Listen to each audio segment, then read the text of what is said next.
এই মুহূর্তে আবহাওয়ার গুরুত্বপূর্ণ খবর। উত্তরবঙ্গে ব্যাপক বৃষ্টিপাতের সতর্কতা দিয়েছে, রেড অ্যালার্ট জারি করে দিয়েছে আবহাওয়া দপ্তর।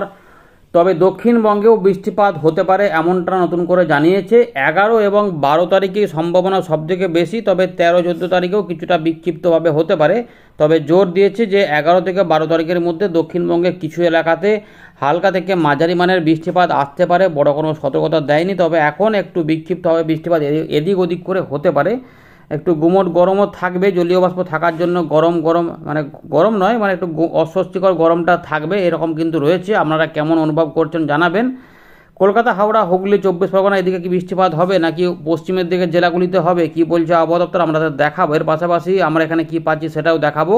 তবে এই মাসের তৃতীয় সপ্তাহের শেষ ভাগের দিকে নতুন করে একটি নিম্নচাপ ক্ষেত্র বা ঘূর্ণাবর্ত তৈরি হতে পারে উত্তর উড়িষ্যা সংলগ্ন এলাকাতে, যার প্রভাব পড়তে পারে গাঙ্গেয় পশ্চিমবঙ্গে। তবে সেটা কতটা হবে সেগুলো এখনও দেরি আছে, তবে আমরা এখানে দেখাবো যে ECMW মডেলে তার কতটা প্রভাব পাওয়া যাচ্ছে এবং GFS কী বলছে সেটাও দেখে নেব। এর পাশাপাশি বর্তমান আবহাওয়া পরিস্থিতি কোন দিকে যাচ্ছে সেটাও আমরা এখানে দেখব। প্রতিদিনই একটু একটু করে পরিবর্তন পাওয়া যাচ্ছে।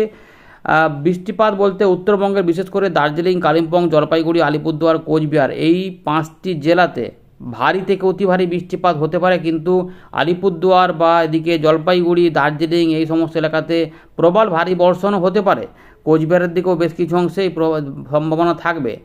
উত্তর দিনাজপুরেও বৃষ্টিপাতের সম্ভাবনা ভালো রয়েছে, তবে এখানে উত্তর দিনাজপুরের পাশে যে দক্ষিণ দিনাজপুর এবং মালদা রয়েছে এখানেও কিছুটা বিক্ষিপ্তভাবে বজ্রবিদ্যুৎ সহ বৃষ্টিপাত হতে পারে। তবে যেটা রয়েছে বিহারে কিছুটা ভারী বৃষ্টিপাত হতে পারে।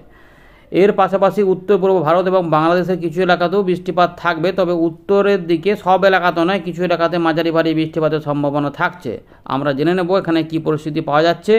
চলুন, আপনাদের এলাকায় আজ যদি কোনো বৃষ্টিপাত হয়ে গিয়ে থাকে অবশ্যই কমেন্ট করে জানাবেন। আপডেটটি ভালো লাগলে একটা লাইক করে অনুপ্রাণিত করবেন। এর পাশাপাশি চ্যানেলে নতুন হয়ে থাকলে এই ধরনের গুরুত্বপূর্ণ আপডেটগুলি পাওয়ার জন্য অবশ্যই চ্যানেলটিকে সাবস্ক্রাইব করে রাখতে ভুলবেন না। তো বন্ধুরা, প্রথমে আমরা দেখে নেব উত্তরবঙ্গের জন্য আবহাওয়া দপ্তর কী বলছে। 9 তারিখ সন্ধ্যেবেলার খবর। এখানে একদম 16 তারিখ সকাল পর্যন্ত উত্তরবঙ্গের জেলাগুলিতে হালকা থেকে মাঝারি মানের বৃষ্টিপাত কিন্তু সম্ভাবনা ভালোই রয়েছে। প্রত্যেক জেলাতেই বৃষ্টিপাত হতে পারে, তবে কিছুটা দক্ষিণ দিনাজপুর, মালদার দিকে একটু কম কম রয়েছে, তবে হতে পারে। আর সতর্কতা বলতে দেখুন ভালো সতর্কতাই রয়েছে, বিশেষ করে দার্জিলিংয়ের দিকে ভারী অতি ভারী এক্সট্রিম হেভি রেনফল জলপাইগুড়ির দিকে হতে পারে 10 থেকে 11 তারিখের মধ্যে। এছাড়া তার পরবর্তী দিনগুলিতেও ভারী অতি ভারী বৃষ্টিপাত চলবে। মোটামুটি 14-13 তারিখের দিকে একটু কমতে পারে, কিন্তু তাও বিক্ষিপ্তভাবে থাকবে। তো এই 3-4 দিন কিন্তু ভারী অতি ভারী বৃষ্টিপাতের পাশাপাশি প্রবল ভারী বর্ষণ হতে পারে দার্জিলিং, জলপাইগুড়ি। এর পাশাপাশি কালিম্পংয়ের দিকেও ভারী অতি ভারী বৃষ্টিপাত। আবার আলিপুরদুয়ারের দিকে 3 দিন ভারী অতি ভারী বৃষ্টিপাতের পাশাপাশি এক্সট্রিম হেভি রেনফল অর্থাৎ যেটা রয়েছে, এবং সিকিমের দিকেও বৃষ্টিপাত থাকবে। কিন্তু এখানে দেখুন এত বৃষ্টিপাত রয়েছে, যার ফলে কী হচ্ছে না, এখানে এক্সট্রিম রেড অ্যালার্ট জারি করে দিয়েছে এবং ভুটানের পাহাড়েও প্রচুর বৃষ্টিপাত থাকবে। কোচবিহারের দিকেও ভারী অতি ভারী বৃষ্টিপাতের পাশাপাশি কোথাও কোথাও এক্সট্রিম হেভি রেনফল হতে পারে। তার মানে আলিপুরদুয়ারে ব্যাপক বৃষ্টিপাত হতে পারে, বোঝা যাচ্ছে। কিছুটা জলপাইগুড়ির উত্তর পূর্ব দিকগুলোতে এবং কোচবিহারের উপরের ভাগে কিন্তু বৃষ্টিপাত হতে পারে। এছাড়াও ভারী অতি ভারী বৃষ্টিপাত আগামী কয়েকদিন চলতে পারে। উত্তর দিনাজপুরে এখানে 10 তারিখে ভারী বৃষ্টিপাত হতে পারে। এর পাশাপাশি দক্ষিণ দিনাজপুর, মালদা এখানে কিন্তু সতর্কতা সেভাবে বড় কিছু নেই। এবারে দেখে নেব যে দক্ষিণবঙ্গের জন্য আলিপুর আবহাওয়া দপ্তর কী বলছে। দক্ষিণবঙ্গের জেলাগুলিতে দেখুন হালকা থেকে মাঝারি মানের বৃষ্টিপাত এখানে লেখা রয়েছে, আবহাওয়া দপ্তর বলছে, কিন্তু এর মধ্যে ব্যাপার আছে 11 এবং 12 জুলাই এই দুটো দিনে মূলত ভেরি লাইকলি রয়েছে, বাকি দিনে কিন্তু লাইকলি রয়েছে, অর্থাৎ সম্ভাবনা জোরদার নেই। অর্থাৎ 11 এবং 12 এই দুটো দিনেই মূলত হালকা থেকে মাঝারি মানের বৃষ্টিপাত হতে পারে, তাও কিন্তু মেনি প্লেসেস, মোস্ট প্লেসেস নয়। তার মানে প্রত্যেক এলাকাতে বৃষ্টিপাত হবে এমন গ্যারান্টি দেয়নি আবহাওয়া দপ্তর। বিক্ষিপ্তভাবে কিছুটা বৃষ্টিপাত এদিক ওদিক করে হবে, মোটামুটি ফেয়ারলি ওয়াইড স্প্রেড রেনফল হতে পারে।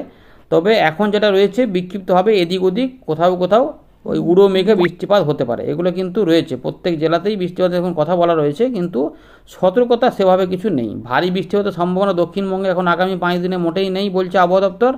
তবে বজ্রবিদ্যুৎ অ্যাক্টিভিটি দেখা যেতে পারে, যেটা আমরা দেখতে পাচ্ছি যে 10 তারিখের দিকে যেটা পশ্চিম বর্ধমান, পূর্ব বর্ধমান, বাঁকুড়া, ঝাড়গ্রাম, পশ্চিম মেদিনীপুর এই কটি জেলাতে হতে পারে। মৎস্যজীবীদের কোনো সতর্কতা নেই। তো আমরা চলে এলাম উইন্ডির লাইভ স্ক্রিনে। আমরা দেখতে পাচ্ছি যে এখানে গুজরাট, মহারাষ্ট্র, মধ্য ভারত এদিকে কিন্তু ভালোই মেঘ তৈরি হচ্ছে এবং এখানে বৃষ্টিপাত থাকলেও আমাদের গাঙ্গেয় পশ্চিমবঙ্গে সেভাবে কিন্তু মেঘের উপদ্রব নেই, মোটামুটি পরিষ্কার প্রায় রয়েছে দেখা যাচ্ছে। কিছু কিছু উত্তরবঙ্গের দিকে মেঘ তৈরি হচ্ছে, তবে সেদিকে মেঘ আরও নতুন করে তৈরি হবে, ফলে রাত থেকে সকালে এবং পরবর্তী ক্ষেত্রেও বৃষ্টিপাতগুলো আসবে। কীভাবে কি রয়েছে সেটা দেখাবো। আমরা একটু দেখে নিই যে এবারে কোথায় কোথায় কি হবে। তো আমাদের প্রথমে একটু দেখে নিই যে নতুন যে নিম্নচাপ ক্ষেত্র তৈরি হবে সেটা হচ্ছে যে 17 তারিখের দিকে বা 18 তারিখের দিকে উত্তর পশ্চিম বঙ্গোপসাগর সংলগ্ন পশ্চিম মধ্য বঙ্গোপসাগরে এখানে আমরা দেখতে পাচ্ছি নিম্নচাপ ক্ষেত্র তৈরি হতে পারে। এখানে উড়িষ্যার দিকে রয়েছে, এই যে ভুবনেশ্বর দেখা যাচ্ছে, ব্রহ্মপুর থেকে ভুবনেশ্বর মানে উত্তর উড়িষ্যার দিকেই বলতে পারেন। কিছুটা এখানে একটা ঘূর্ণাবর্ত তৈরি হতে পারে, যে ঘূর্ণাবর্ত দেখা যাচ্ছে। এরই প্রভাবে জলীয় বাষ্প কিছুটা বেঁকে বেঁকে আমাদের গাঙ্গেয় পশ্চিমবঙ্গের উপকূলবর্তী মেদিনীপুর বা 24 পরগনার দিকে ঢুকতে পারে। তার মানে এখানে জলীয় বাষ্প ঢুকবে। এইটা আমরা ইসিএম, এটা কোনো বড় কোনো সিস্টেম নয়। দেখুন এই যে লো প্রেশার এরিয়া দেখতে পাচ্ছেন এখানটাতে, বড় কোনো সিস্টেম নয়, জাস্ট এটা হলে যদি বৃষ্টিপাতের প্রভাব বাড়ে। ইসিএমডব্লিউ মডেল, জিএফএস মডেলে কি পাওয়া যাচ্ছে, জিএফএস মডেলেও একটা ঘূর্ণাবর্ত পাওয়া যাচ্ছে এই সময়কালের মধ্যে, এই 17 থেকে 18 তারিখের মধ্যে। এখানেও কিন্তু একটা লো প্রেশার এরিয়া ওই কাছাকাছি সময়তেও একই এলাকাতে পাওয়া যাচ্ছে। তার মানে একটা নিম্নচাপ ক্ষেত্র তৈরি হবে, কিন্তু বিরাট বড় আকারের নয়। এর ফলে বৃষ্টিপাত কি হবে সেগুলো আমরা এখানে দেখব। তো কিছু কিছু এলাকাতে বৃষ্টিপাত হতে পারে। আমরা ইসিএমডব্লিউ মডেলেও চলে যাচ্ছি। দেখুন দুটো মডেলই মোটামুটি হালকা বিক্ষিপ্ত দেখাচ্ছে আপাতত, তবে এতে পরিবর্তন হতে পারে। 17 থেকে 18 তারিখের মধ্যে এই সম্ভাবনা থাকলে কিছুটা জলীয় বাষ্প ঢুকে বৃষ্টিপাত হতে পারে। এই সময় কি উত্তরবঙ্গে বৃষ্টিপাত বেশি থাকবে? উত্তরবঙ্গে বৃষ্টিপাত কম থাকবে। বৃষ্টিপাত উত্তরবঙ্গে কম থাকলে দক্ষিণবঙ্গে একটু সম্ভাবনাটা দেখা যেতে পারে। দেখা যাক, পরে আরও পরিবর্তন হবে নিশ্চয়ই। তো উত্তরবঙ্গে কবে বৃষ্টিপাত কমবে এই নিয়ে অনেকে জিজ্ঞেস করেছেন। তো আপাতত 14 তারিখ পর্যন্ত বৃষ্টিপাত রয়েছে। 15 তারিখ থেকে সম্ভবত বৃষ্টিপাত একটু কমতে পারে। 15 তারিখ থেকে দেখুন 15 তারিখ 16 তারিখের দিকে উত্তরবঙ্গে বৃষ্টিপাতগুলো একটু হালকা মাঝারি টাইপের হচ্ছে। বিক্ষিপ্ত ভারী বৃষ্টিপাত থাকলেও কিন্তু সেভাবে বড় আকারে আপাতত দেখা যাচ্ছে না, একটু কমের দিকে রয়েছে। যেটা বর্তমানে যেমন অনেকটা বেশি করে রয়েছে, যখন এই যে ভারী অতি ভারী বৃষ্টিপাতের যে সতর্কতা রয়েছে, যেগুলো আস্তে আস্তে পরবর্তী ক্ষেত্রে বাড়বে। যে বৃষ্টিপাত দেখুন বাড়ছে, যে এক্সট্রিম হেভি রেনফলের ব্যাপার রয়েছে, কোথাও কোথাও হতে পারে দু একটি জায়গাতে হালকা মাঝারি। এই যে বৃষ্টিপাত দেখুন, এই যে প্রচুর পরিমাণে কিন্তু বৃষ্টিপাতগুলো রয়েছে, এগুলো কিন্তু চলবে উত্তরবঙ্গে। যার জন্য রেড অ্যালার্ট এই যে জারি রয়েছে 11-12 তারিখ পর্যন্ত। যে কোথাও কোথাও ভারী অতি ভারী প্রবল ভারী বর্ষণ এই যে চলে আসছে আলিপুরদুয়ার কোচবিহারের আশেপাশে। তো এই 12 তারিখ 13 তারিখ পর্যন্ত আপাতত বৃষ্টিপাতের দাপটটা উত্তরবঙ্গের জেলাগুলিতে থাকবে। 14 তারিখ পর্যন্ত 15 তারিখ থেকে একটু করে কমার দিকে যাবে, বা 16 তারিখের দিক থেকে কমতে শুরু করবে, মানে ব্যাপকতাগুলো কমে যাবে। না হলে যে পরিমাণ বৃষ্টিপাত হচ্ছে সেখানে কিন্তু জলমগ্ন অবস্থা, এতে কিছুটা পরিবর্তন আসবে। দক্ষিণবঙ্গে কি হবে? দক্ষিণবঙ্গে মূলত এখন তো পরিষ্কার পরিচ্ছন্ন রয়েছে, সেটা আমাদের দেখালাম যে পরিষ্কার পরিচ্ছন্ন আকাশই রয়েছে, সেভাবে কিছু দেখা যাচ্ছে না। এবারে এইখানে কি বৃষ্টিপাত হবে দেখুন, দেখা যাচ্ছি বুধবার থেকে কি অবস্থা। বুধবার উপকূলবর্তী কিছু এলাকাতে একটু বিক্ষিপ্ত এখানে মেঘ মানে উড়ো উড়ো মেঘ তৈরি হবে, তাই কেউ কেউ একটু হালকা সময়ের হালকা পুলকা বিক্ষিপ্ত বৃষ্টিপাত পেয়ে যেতেও পারেন। এবারে পরের দিকে নিয়ে গেলে বিহারের দিকে বৃষ্টিপাত থাকতে পারে, কিছুটা মেঘ মালদা এবং আমাদের উত্তর ভাগ মানে দক্ষিণবঙ্গে মানে বীরভূমের এই দিকগুলোতে কিছু কিছু এলাকাতে বিক্ষিপ্ত তৈরি হতেও পারে, কিন্তু সম্ভাবনা খুব বেশি নেই। দেখতেই পাচ্ছেন এই দিকগুলোতে থাকবে, এইগুলোতে কোথাও কোথাও উড়ো উড়ো মেঘ তৈরি হতে পারে। তাই 24 পরগনা বা এদিকে কিছু দু এক জায়গাতে হয়তো হাওড়া হুগলি মেদিনীপুর আশেপাশে কোথাও কোথাও ঝাড়গ্রামের দিকে দু এক জায়গাতে 10 মিনিট 5 মিনিটের বৃষ্টিপাত পাওয়া যেতে পারে, এর বেশি কিন্তু চান্স মোটেই নেই। উত্তরবঙ্গে যেমন চলবে। এবারে দেখুন 11 তারিখের দিকে বৃহস্পতিবার এই দিনে এবং তারপরের দিনে বৃহস্পতিবার থেকে শুক্রবার এই দুটো দিনে আবহাওয়া জোর দিয়েছে। দেখুন আমরা যেটা দেখতে পাচ্ছি বৃষ্টিপাতের সম্ভাবনা রয়েছে কলকাতা হাওড়া হুগলি 24 পরগনা এবং মেদিনীপুর সহ ঝাড়গ্রাম, এছাড়া পুরুলিয়া বাঁকুড়া পশ্চিম পূর্ব বর্ধমান বীরভূম মুর্শিদাবাদ নদীয়া প্রত্যেক জায়গাতেই বৃষ্টিপাতের সম্ভাবনা রয়েছে। এটা আবহাওয়া দপ্তর বলেছে, ভেরি লাইকলি বলা রয়েছে, কিন্তু সম্ভাবনা বেশি রয়েছে বীরভূম মুর্শিদাবাদে তুলনামূলক। বিক্ষিপ্তভাবে বৃষ্টিপাত চলতে পারে, দেখা যাচ্ছে যে কিছুটা নদীয়ার দিকেও হতে পারে, কিন্তু এদিকে হালকা মাঝারি 2-1 পশলা হতে পারে। 1 বা 2 বার বৃষ্টিপাত একটু নামতে পারে বিকেল থেকে সন্ধ্যে বা রাতের মধ্যে হলে, কিন্তু রাজশাহী বা এগুলোতে একটু বৃষ্টিপাত রয়েছে। সুতরাং বৃষ্টিপাত খুব বেশি নেই, কিন্তু কিছুটা রয়েছে, যেটা হলে কিছু কিছু এলাকাতে হতে পারে। ময়মনসিংহ, এখানে বগুড়া আদমদিঘির দিকে, ঢাকার দিকেও কিছুটা বৃষ্টিপাত থাকবে, ঢাকা বিভাগের দিকে, সিলেটের দিকেও থাকবে। এবারে 11 তারিখের পর 12 তারিখে যখন যাব, আমরা দেখতে পাচ্ছি চট্টগ্রাম, বরিশাল সংলগ্ন এলাকাতে, ত্রিপুরার দক্ষিণ ভাগে বৃষ্টিপাত বাড়তে পারে। এছাড়া কলকাতা, হাওড়া, 24 পরগনার দিকেও বৃষ্টিপাত থাকতে পারে। 12 তারিখেও কিছুটা বৃষ্টিপাত থাকবে। বৃষ্টিপাত দুপুরের পরে দেখা যাচ্ছে যে বৃষ্টিপাত মাঝারি ভারী হতে পারে। এগুলো যদি হয় তাহলে ভালো।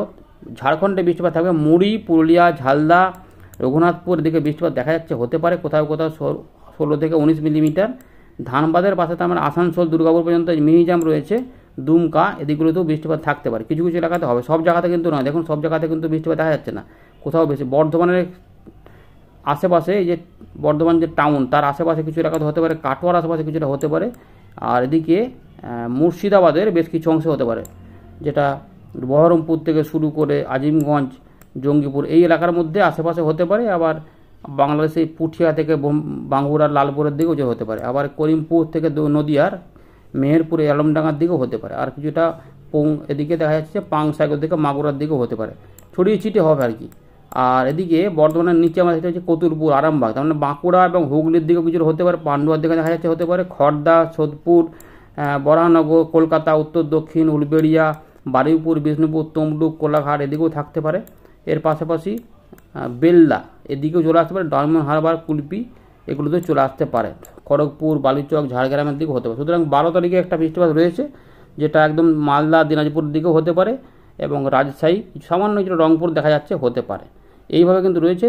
এই যে বৃষ্টিপাত দেখুন একটু বাড়ছে কোথাও, যদি মানে মেন ব্যাপারটা হচ্ছে পুরুলিয়া, বাঁকুড়া, পূর্ব পশ্চিম বর্ধমান, বীরভূম, মুর্শিদাবাদ, নদিয়া, কিছুটা হুগলি, এই পুরো এলাকাটার মধ্যেই মূলত একটু বৃষ্টিপাতের জোর পাওয়া যাচ্ছে। দেখুন এইভাবে কিন্তু যদি হয় তাহলে রাতের মধ্যে বৃষ্টিপাত যদি হয় তাহলে ভালো। এর পাশাপাশি বৃষ্টিপাত দেখা যাচ্ছে যে রাউরকেল্লা থেকে শুরু করে এইগুলোতেও থাকবে, রায়পুর, মানে ছত্তিশগড়ের দিকেও থাকবে। এই রয়েছে আপাতত খবর আর কি। রংপুরের দিকেও যেটা বৃষ্টিপাত পরবর্তীতে যাবে 12-13 তারিখে কিন্তু দক্ষিণবঙ্গে বৃষ্টিপাত সেভাবে বড় কিছু না থাকলে ঘূর্ণাবর্তের একটা প্রভাব থাকবে। তবে কোথাও কোথাও তাই আপাতত পশ্চিমের দিকে জেলাগুলোতে একটু জোর দিয়েছে, যদি হয় আর কি। তো পরিবর্তন হলে জানা যাবে, আপাতত এগুলো হবে কি হবে না। আপাতত 11-12 দেখা যাচ্ছে। 14 তারিখের দিকে বৃষ্টিপাত আবার কমে যাচ্ছে, আরও কমে যাচ্ছে। 15 তারিখে আরও সরে যাবে বৃষ্টিপাত, ফলে থাকবে না। লো প্রেশার এরিয়া তৈরি হলে তখন আবার যদি কিছুটা হালকা বিক্ষিপ্ত করে আসে বা হালকা মাঝারি হয়। কিন্তু বৃষ্টিপাতগুলো সবই ওই পশ্চিমের দিকে জেলাগুলিতে ভারী অতি ভারী হয়ে এদিকে ওই নিম্নচাপ ক্ষেত্রটা সরে যাবে। এইটা ধীরে ধীরে সরে গেল। এইভাবে একটা ব্যাপার রয়েছে আর কি। আপাতত দেখা যাক পরবর্তী ক্ষেত্রে কিছু হয় না হয়। ধন্যবাদ।